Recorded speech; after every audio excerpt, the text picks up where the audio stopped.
대놓고 물어봐도 되는지 모르겠는데 메르시 원챔에 대한 개인적인 생각. 그냥 있는 사실 그대로 말씀드릴게요. 어떤 영웅이든 원챔은 좋은 피지컬이라든가 남다른 디테일로 그 부족한 점을 보완을 해야 된단 말이에요. 특히 메르시는 그게 힘든 게 캐릭터의 그런 스킬 구조 자체가 아군한테만 할 수 있지 상대한테 뭘 할 수가 없단 말이에요. 그래서 좀 팀원 의존도가 너무 높지 않나. 만약에 메르시 대신에 총 잘 쏘는 서브 힐러 캐릭터 제냐타나 키리코 같은 바티스트 캐릭터들을 넣으면은 복권을 2장 긁을 수 있는 기회가 있어요. 그쵸.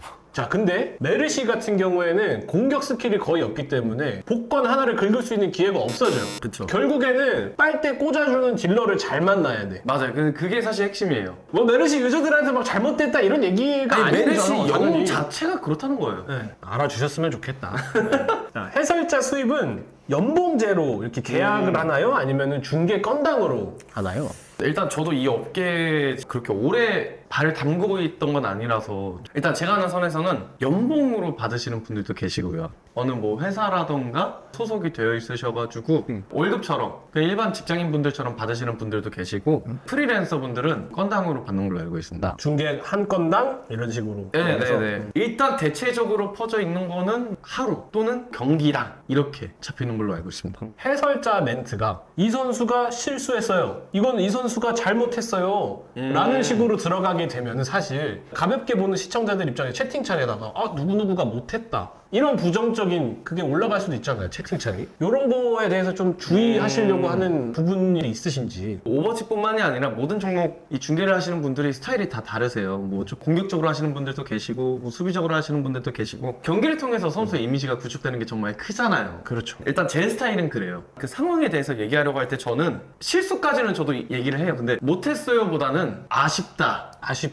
실수를 안 하는 선수는 없어요. 그쵸, 네. 뭐 그거를 저는 최대한 둥글게 물론 시청자분들도 어느 정도 알아들으실 수 있는 선에서 얘기를 하려고 하는 편이에요. 저는 그 상황만 어쨌거나 전달이 되면 된다 하는 마인드로 그렇게 얘기하려는 편입니다. 그러니까 저는 이제 보는 입장으로 바뀌었다 보니까 그쵸. 시청자 입장에서 가끔씩 보면은 이 선수가 실수했네요 라기보다는 상대방이 잘 받아쳤네요. 이런 식으로 그쵸. 들어가게 되면은 긍정적으로 갈 수 있지 않나 싶었는데 그 짧은 캐치된 화면 안에서 중계를 하셔야 되는 입장이시다 보니까 어쩔 수 없이 그런 걸 선정하실 수 있다고 생각이 듭니다. 근데 이게 밸런스를 잘 지켜야 되는 게 중계를 하다 보면 어느 한쪽의 입장에서만 얘기를 하면 안 된단 말이에요. 그렇죠. 지고 있는 쪽의 입장에서도 얘기를 해야 되고 이기는 쪽의 입장에서도 얘기를 해야 되고 그러면은 이기는 쪽 입장에서는 아 이걸 잘했네요. 지는 쪽 입장에서는 아 이게 약간 아쉽네요. 나올 수밖에 없는 거라고 저는 생각을 해요. 중계진 시야에서 이거 시스템적으로 너무 불편하다. 옵저버들한테 바라는 게 있을 수도 있고. 옵저버의 시스템에 대해서 혹시 형님 알고 계신가요? 잘 모릅니다. 오버워치 안에서 옵저빙 시스템이 일단 스위처, 화면을 전환해주는 사람, 1인칭, 3인칭, 배경 뭐 이런 식으로 그 역할 분배가 되어 있는데 스위처가 중간에 그 주문을 넣는 거예요. 마치 그 레스토랑의 셰프처럼.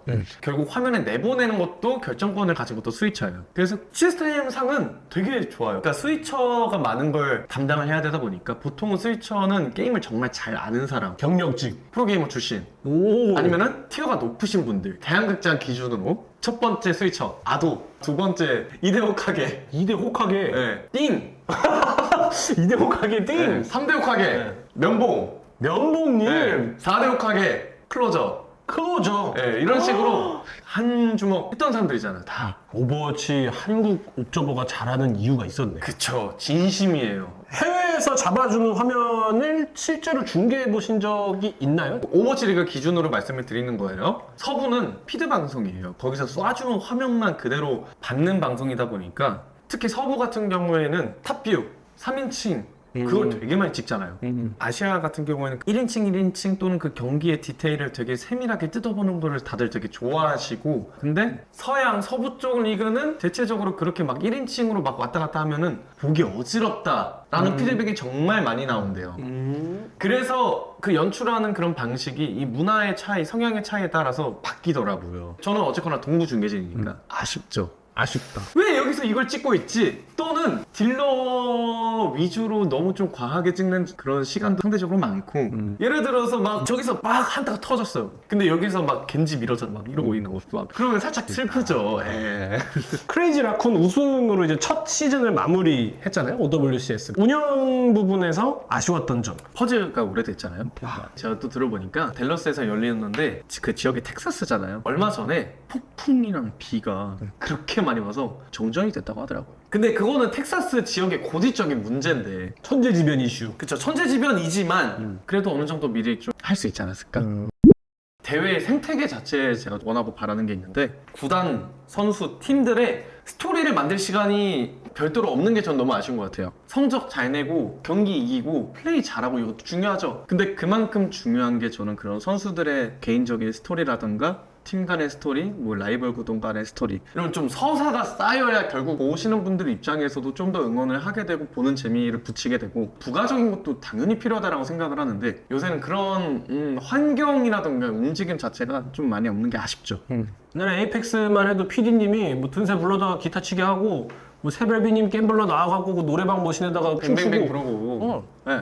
그런 거 재밌잖아요. e스포츠 대회라는 것 자체가 엔터테인먼트라고 생각을 해요. 저는 쇼잖아요. 물론 잘하는 것만은 원해 라고 하는 팬분들도 당연히 많으시겠지만 그 외에 볼거리가 풍족하게 있어야 e스포츠라는 거에 좀 많은 분들이 더 깊게 빠져드실 수가 있지 않을까라는 생각이에요. 저는 오버워치 대회 스케일이 점점 커질 가능성이 보이는지. 일단 그럼 제가 아는 선에서 그 말씀드릴 수 있는 것만 말씀을 드리자면 다운그레이드는 아닐 것 같아요. 호재면 호재지 악재는 아니라고 생각을 하거든요. 앞으로 있을 것들이. 네, 앞으로 뭐 공개될 것들이 여기까지밖에 말씀 못 드려서 나쁜 그쵸? 소식은 아니네 그래도. 아니, 나쁜 소식은 당장에는 제가 알기로는 없어요. 예. 추후 이제 공개될 내용들을 생각하면은 오! 할 만한 내용들이 좀 많지 않나? 개인적인 얘기로 좀 넘어가. 아, 예. 창식이 티어. 그리고 브론즈부터 금화까지 안 그래도 올리긴 했을 거 아니에요. 오버워치 2 나오고 아, 나서. 그쵸. 네. 뭐, 예. 초기화가 됐었으니까. 그쵸, 그쵸. 예. 구간별로 난이도. 현재 티어 어디죠? 현재 티어요. 지금은 이제 배치로 마스터 보고 안 하고 있습니다. 나 게임 안 한다. 지금은 보는 걸 많이 보는 것 같아요. 하는 것보다는. 특히 오버워치는. 지금 이 티어가 너무 어려워요. 어디예요? 마스터 3에서 5 이 사이가 정말 심연이더라고. 한 번 못 치고 올라가잖아요. 그 구렁텅이에 빠져서 올라오질 못해요. 그 구간. 제가 실제로 경쟁전을 배치만 보고 안 돌리는 이유도 그 구간에서 지금 호적거리게 있기 때문에 할 마음이 죽어요. 저는 일단 지금까지 오버워치 하면서 그렇게 느끼고 있는 중입니다. 아, 역대급이에요. 여태까지 솔직한 답변 감사드립니다, 창식님. 너무 소신 발언 위주로 하는 게 아닌가 싶었는데 자, 그럼 여기까지 오버워치 한국 중계진 막내 해설 창식님이랑 얘기 나눠봤고 저는 다음 편에 또 인사드리도록 하겠습니다. 감사합니다. 가장 기대되는 선수. 기대되는 선수 희상. 그러니까 거기서 실력이 더 오를 수 있나? 그 더 터질 데가 없어. 네, 더 터질 데가 없다라고 생각을 했었는데 더 터지더라고요. 더 터져. 그래서 그 다음이 좀 더 기대가 되는 선수로 저는 희상 선수를 뽑겠습니다. 저는 개인적으로 몽키디 옹학. 개인적으로 팬입니다. 네, 화이팅 몽키디 옹학. 너무 귀엽지 않나요? 아, 옹학. 아, 좋아해요, 저도. 옹학. 화끈해서. 귀엽잖아. 아, 맞죠. 예. 오케이.